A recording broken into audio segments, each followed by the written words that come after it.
The Trojan army gathered in front of the Latin fortress walls, waiting for Turnus to come forward to face Aeneas in a one-off duel that would put an end to the conflict.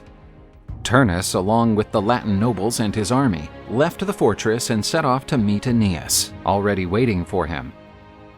As the sacrifices to the gods were being made, the difference between the two combatants' stances was striking.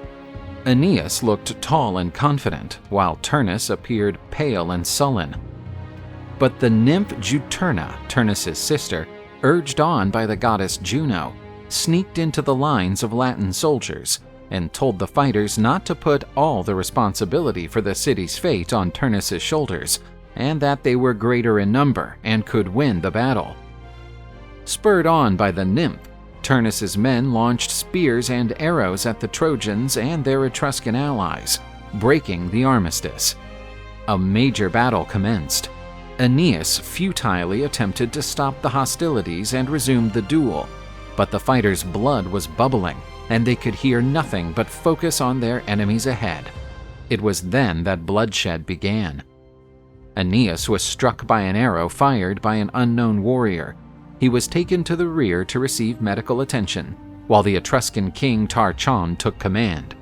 The battle was evenly balanced when the Trojans and their allies were outflanked by Queen Camilla and her army. With her personal guard of Amazon warriors, Camilla blasted the Trojans with her bow. Camilla was killing one Trojan after another with her bow given to her by the hunting goddess Diana.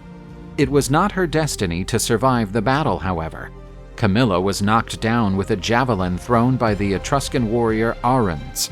But the goddess Diana would not let the murderer of her faithful friend go unpunished, and the Etruscan was blasted by several arrows from Camilla's warriors, who avenged their lady. In the background, another goddess was shaping the fate of the war. Venus, upon seeing her beloved son in pain from his wound, poured divine ambrosia into the panacea to cure Aeneas's injury. The doctor was astonished when he administered the remedy. The wound quickly stopped bleeding and soon miraculously subsided. Now recovered, Aeneas returned to battle and gathered with his commanders, for he had a plan to change the battle's course.